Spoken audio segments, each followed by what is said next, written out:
Hello friends, இன்றைக்கி நம்ம பார்க்க போகிறது ஜாப்பனீஸ் அனிமி சீரீஸான death march to the parallel world season 1 episode 9 தான் இன்றைக்குள்ள வீடியோவில் பார்க்க போகிறோம். உங்களுக்கு இந்த வீடியோ பிடிச்சிருந்தது அப்படின்னா லைக் பண்ணிட்டு அப்படி மறக்காமல் நம்ம சேனலை சப்ஸ்கிரைப் பண்ணிடுங்க. ஏன்னா நீங்கள் சப்ஸ்கிரைப் பண்ணி சப்போர்ட் பண்ணாதான் என்னால் டெய்லியோ சேர்ஃபுல்லாக வீடியோஸ் போட முடியும். சரி வாங்க வளவலன்னு பேசிகிட்டு இருக்காமல் இன்றைக்குள்ள கதைக்குள்ளே போக ஆரம்பிக்கலாம். இன்றைக்கி நம்ம பார்க்க போகிறது death march to the parallel world season 1 episode 9. முதல்ல நீ இவங்க கூட சண்டை போடு அப்படின்னு சொல்லிட்டு அந்த அண்டட் கிங் வந்துட்டு மியாவை தூக்கிட்டு போயிருந்தான். இப்போ அவங்க எல்லாரோட கையிலையும் வந்துட்டு பவர்ஃபுல்லான ஒரு மேஜிக் இருக்குது. இப்போ அவங்க எல்லாருமே நம்ம ஹீரோவை அட்டாக் பண்ணுறாங்க. நம்ம ஹீரோ வந்துட்டு அவனோட ஸ்பியர் ஸ்கில்லை அப்கிரேட் பண்ணி இப்போ அந்த கோலம் எல்லாத்தையுமே ஈஸியாக தோக்கடிச்சிருந்தான். ஆனால் அங்கே இருக்கிற அந்த லேடிஸ் வந்து நம்ம ஹீரோ கூட சண்டை போடுறாங்க. நம்ம ஹீரோ என்னதான் தோக்கடிச்சாலுமே அவங்களால சண்டை போட முடியாத அந்த கண்டிஷனில் கூட நம்ம ஹீரோ கூட சண்டை போடணும் அப்படின்னு சொல்லி அவங்க ட்ரை பண்ணுறாங்க. எதுக்காக நீங்கள் இப்படி இவ்வளோ கஷ்டப்பட்டு ஃபைட் பண்ணுறீங்க அப்படின்னு நம்ம ஹீரோ கேட்குறான். அவங்க பதிலே சொல்லாமல் நம்ம ஹீரோவோட வெப்பனையை வந்துட்டு வெட்டிட இப்படியே போயிட்டு இருந்தா ஆபத்து தான் அப்படின்னு சொல்லிட்டு நம்ம ஹீரோ வந்துட்டு சீரியஸாக ஃபைட் பண்ண ஆரம்பிக்கிறான். கடைசியாக நம்பர் 1ங்கிற ஒருத்தி மட்டும்தான் இருக்கா. அவளால் முடியல அப்படிங்கிறது தெரிஞ்சு நம்ம ஹீரோ அவனோட வெப்பனை கீழே போட்டு ஈஸியாக அவளை தோக்கடிக்கவும் என்னோட மாஸ்டரோட ஆசையை நீங்கள் தான் நிறைவேற்றணும் அப்படின்னு சொல்லிட்டு அவள் மயங்கி விழுந்துருதா. இப்போ நம்ம ஹீரோ அங்கே போகவும் நான் எதிர்பார்த்த உண்மையான திறமசாலி நீ தான் அப்படின்னு சொல்லிட்டு நம்ம ஹீரோவை அவன் பாராட்டி அந்த ஸ்வாடை தூக்கி நம்ம ஹீரோ கையில் கொடுக்குறான். உனக்கு ஏதோ ஆசை இருக்குன்னு நான் கேள்விப்பட்டேன், அது என்னன்னு நம்ம ஹீரோ கேட்கவும் ஒன்ன மாதிரி ஒரு ஹீரோ கையால் தான் நான் சாகணும்னு ஆசைப்படுறேன் அப்படின்னு சொல்லிட்டு அந்த ஸ்கெலிட்டன் வந்து நம்ம ஹீரோ கிட்ட கதையை சொல்கிறான். கேவலமான ஒருத்தன் கையில் நான் சாகக்கூடாது அப்படின்னு சொல்லி கடவுள்கிட்ட வேண்டிக்கிட்டதுனால நான் திரும்பவும் வந்து இந்த இடத்துல ரீஎன்கார்னேஷன் ஆனேன். என்னை கொன்ன அந்த பணக்காரன் என்ன மட்டும் இல்லாமல் என்னோட ஃபேமிலி மொத்தத்தையும் கொண்டுட்டான். எனக்கு ஒரு கெட்ட பேரை உண்டு பண்ணான். இதை என்னால் பொறுத்துக்கிடவே முடியல. அதனால நான் என்னோட ஃபேமிலி மெம்பர்ஸ் எல்லாரையுமே திரும்ப கொண்டு வந்து அந்த பணக்காரனை சாகடிச்சிட்டேன். இது எல்லாம் முடிஞ்ச உடனே என்னோட ஒய்ஃபும் மற்றவங்களும் ஹெவனுக்கு போயிட்டாங்க. ஆனால் கடவுளோட ஆசை எனக்கு இருக்கிறதுனால நான் சாகவே முடியல. நான் என்னதான் ட்ரை பண்ணாலும் என்னால் சாகவே முடியல. அதனால தான் ஒரு வீரன் கையால் இறக்கணும் அப்படின்னு சொல்லி இத்தனை காலமாக வெயிட் பண்ணிட்டு இருந்தேன். கடைசியில் நீ வந்துட்ட. இதுதான் என்னோட கதை அப்படின்னு சொல்லி அந்த மெஜிஷியன் ஜென் சொல்லவும் என்னோட மாஸ்டர் ஆசையை நிறைவேற்றுங்க அப்படின்னு சொன்னது அவனுக்கு ஞாபகம் வருது. சரின்னு நம்ம ஹீரோவும் அவன் ஆசைப்பட்ட மாதிரியே அந்த ஏன்ஷியன் ஹோலி ஸ்வாடை வச்சு அவனை கொல்றான். நான் திரும்பவும் என்னோட ஒய்ஃபை பார்க்க போறேன் அப்படின்னு சொல்லிட்டு அவனும் ஹாப்பியாக இறந்து போறான். அவனோட ரிங் மட்டும் கீழே விழுது. நம்ம ஹீரோ அந்த ரிங்கை எடுக்கவும் பார்த்தா இந்த தடவை நீ ஜெயிச்சுட்டு சாட்டோ, நெக்ஸ்ட் டைம் நம்ம மீட் பண்ணலாம் அப்படின்னு சொல்லி ஒரு பொண்ணோட வாய்ஸ் கேட்குது. System code authorised self destruction activated அப்படின்னு சொல்லி பரவோ நம்ம ஹீரோ டக்குன்னு போயிட்டு மானா போர்ஷன் எடுத்து மியாவுக்கு கொடுக்குறான். மியா நான் யாருன்னு ஞாபகம் இருக்கா அப்படின்னு நம்ம ஹீரோ கேட்கவும் சாட்டோ என்னை காப்பாற்றுறதுக்காக நீ வந்துட்டியா அப்படின்னு சொல்லி கேட்கவும் இந்த இடம் செல்ஃப் டிஸ்ட்ரக்ட் ஆக போது உன்னால தடுக்க முடியுமான்னு கேட்குறான். அவள் ட்ரை பண்ணி பார்த்துட்டு முடியாது அப்படின்னு சொல்லிடுறா. ஆக்சுவலி அந்த ஜென்னுங்கிறவன் வந்து இவங்க தப்பிச்சு போகிற மாதிரி ஒரு வழியை கிரியேட் பண்ணி தான் வச்சிருக்கான். ஆனால் என்ன ஒன்றுனா மற்ற ஃப்ளோரில் இருக்கிறவங்க எல்லாம் இறந்து போயிடுவாங்க. மற்றவங்களையும் காப்பாற்றணுமே அப்படின்னு சொல்லி நம்ம ஹீரோ நினைக்கிறான். நம்பர் 7 மட்டும் 100th ஃப்ளோரில் இருக்கா. ஸோ மற்றவங்க கூட மியாவை வந்து டெலிபோர்டேஷன் பண்ணி சேஃபாக ஒரு இடத்துக்கு அனுப்பி வைக்கிறான். கவலைப்படாத மியா, எனக்கு எதுவும் ஆகாது அப்படின்னு நம்ம ஹீரோ அவளை அனுப்பி வைக்கிறான். இப்போ அந்த இடமே வந்துட்டு இடிஞ்சு விழ ஆரம்பிக்குது.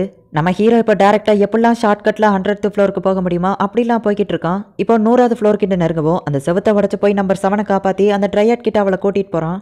நான் சீக்கிரமாக கீழ் ஃப்ளோருக்கு டெலிபோர்டேஷன் ஆகணும் அப்படின்னு நம்ம ஹீரோ சொல்லுவோம். அதுக்கு சீட்ஸ் தேவை அப்படின்னு வா சொல்கிறா.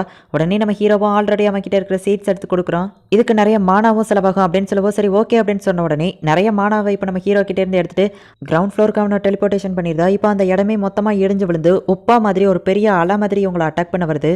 மரம் இருக்கிறதுனால எனக்கு எதுவும் ஆகாது அப்படின்னு அந்த ட்ரையர் சொல்லுவோம். இப்போ நம்ம ஹீரோ அந்த நம்பர் 7 தூக்கிட்டு ஓட ஆரம்பிக்கிறான். டிரான்ஸ்போர்ட்டேஷன் ஸ்கில்லை அப்கிரேட் பண்ணியிருந்தான். இப்போ அவன் செம ஃபாஸ்ட்டாக ஓடிட்டு இருக்கான். ஆனால் அந்த வேகம்லாம் பத்தாது.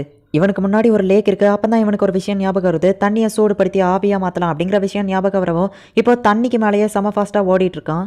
வாட்டர் வேப்பர் ஆகும் அப்படிங்கிறதுனால டக்குன்னு அவனோட ஃபயர் பால் அட்டாக்கை தூக்கி அந்த தண்ணிக்குள்ளே போடுதான். இப்போ அந்த வாட்டர் எல்லாமே வேப்பர் ஆகி அந்த சால்ட் கூட சேர்ந்து அந்த சால்ட் எல்லாமே வந்துட்டு சாலிடாக மாதிரி ஒரு வால் மாதிரி கிரியேட் ஆயிடுது. இப்போ நம்ம ஹீரோ அதுலேருந்து தப்பிச்சிட்டான். இவங்க ரொம்ப தூரம் தள்ளி வந்ததுக்கப்புறமா அந்த சால்ட் மொத்தமாக இடிஞ்சு விடுது. இப்போ நம்ம ஹீரோக்காக நிறைய பேர் அந்த இடத்துல வெயிட் பண்ணிட்டு இருக்காங்க. நம்ம ஹீரோ அந்த பனிக்குள்ளேருந்து நம்பர் 7 தூக்கிட்டு வரதை பார்த்ததும் லீசா ஓடி போயிட்டு கட்டி பிடிச்சா அழ ஆரம்பிக்கிறா. நல்ல வேலை மாஸ்டர், உங்களுக்கு எதுவுமே ஆகலை அப்படின்னு சொல்லிட்டு எல்லாருமே ஃபீல் பண்ணுறாங்க. ஆரிசாவும் வந்து கண் கலங்க வந்து நின்றுட்டு இருக்கா. ஆக்சுவலி அந்த அண்டட் கிங் வந்து சாகிறதுக்கு முன்னாடி ஆரிசாவும் வந்து என்ன மாரி ஒரு ரீஎன்கார்னேஷன் தான். அவள் ஏன் நிலைமைக்கு மாறாமல் பார்த்துக்கோ அப்படின்னு சொல்லி நம்ம ஹீரோட்ட சொல்லியிருப்பான். அது நம்ம ஹீரோக்கு ஞாபகம் வருது. இன்னொரு தடவை இந்த மாதிரி ரிஸ்க்காக எதுவும் பண்ணாத அப்படின்னு சொல்லி ஆரிசா அழ ஆரம்பிக்கிறா. எல்லா கேர்ள்ஸுமே வந்து ஃபீல் பண்ணிட்டு இருக்காங்க. அப்போ தான் வந்துட்டு மியாவும் அந்த மேனேஜரும் அந்த இடத்துக்கு வராங்க. நான் உனக்கு ப்ராமிஸ் பண்ண மாதிரியே உயிரோடு திரும்ப வந்துட்டேன் அப்படின்னு நம்ம ஹீரோ சொல்லவும் மியா போயிட்டு சாட்டோ எல்ஃப் வில்லேஜில் பொறுப்பில் இருக்கிறேன்னா எல்லா எல்ஃப் சார்பாகவும் இதை உன்கிட்ட சொல்லிக்கிட விரும்புகிறேன். நாங்கள் எல்லாருமே உனக்கு கடமைப்பட்டிருக்கோம் அப்படின்னு சொல்லி அவள் சொல்கிறா.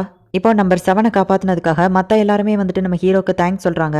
எங்கள் மாஸ்டர் என்னானாரு அப்படின்னு சொல்லி கேட்கவும் அவர் இறந்து போயிட்டாரு, இந்தாங்க அவரோட ரிங் அப்படின்னு சொல்லி நம்ம ஹீரோ கொடுக்கவும் இனிமேல் நீங்கள் தான் எங்களோட மாஸ்டர், நீங்கள் எது சொன்னாலும் நாங்கள் செய்வோம். ஆனால் அதுக்கு முன்னாடி எங்களுக்கு செய்ய வேண்டிய ஒரு விஷயம் இருக்குது. எங்கள் மாஸ்டரோட கடைசி ஆசைப்படியே இந்த வெட்டிங் ரிங்கை கொண்டு போய் அவரோட ஒய்ஃப் சமாதியில் வைக்கணும். நாங்கள் எல்லாருமே போயிட்டு சீக்கிரமாக திரும்ப வந்துடுவோம். ஆனால் கண்டிப்பாக எங்களில் ஒருத்தங்க உங்கள் கூட இருப்பாங்க. யார் வேணும் நீங்கள் சூஸ் பண்ணுங்கன்னு சொல்லுவோம். நீங்களே அதை சூஸ் பண்ணுங்கன்னு நம்ம ஹீரோ சொல்கிறான். இப்போ அவங்க ராக் பேப்பர் சிசர் போட்டு நம்பர் 7 ஜெயிக்கிறா.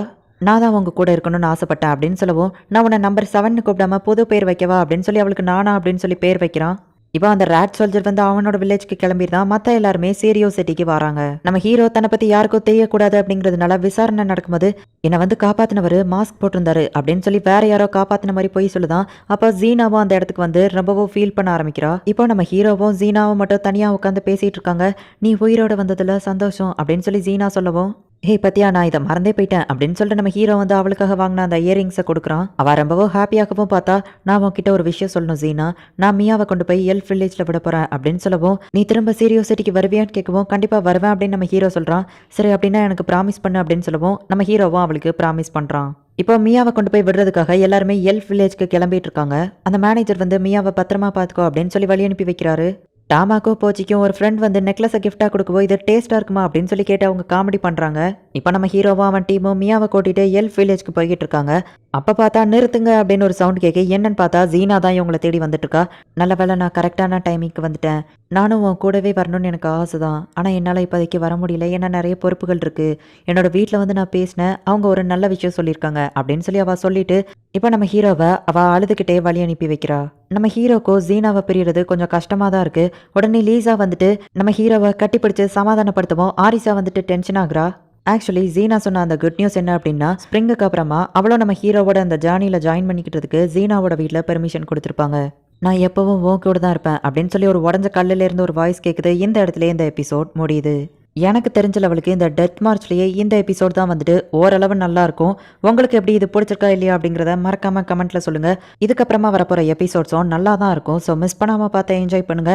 அண்ட் உங்களுக்கு இந்த வீடியோ பிடிச்சிருந்தது அப்படின்னா லைக் பண்ணிட்டு அப்படி மறக்காம நம்ம சேனலை சப்ஸ்கிரைப் பண்ணிருங்க. தேங்க்யூ ஃபார் வாட்சிங். Bye guys. நெக்ஸ்ட் எபிசோட்ல மீட் பண்ணலாம்.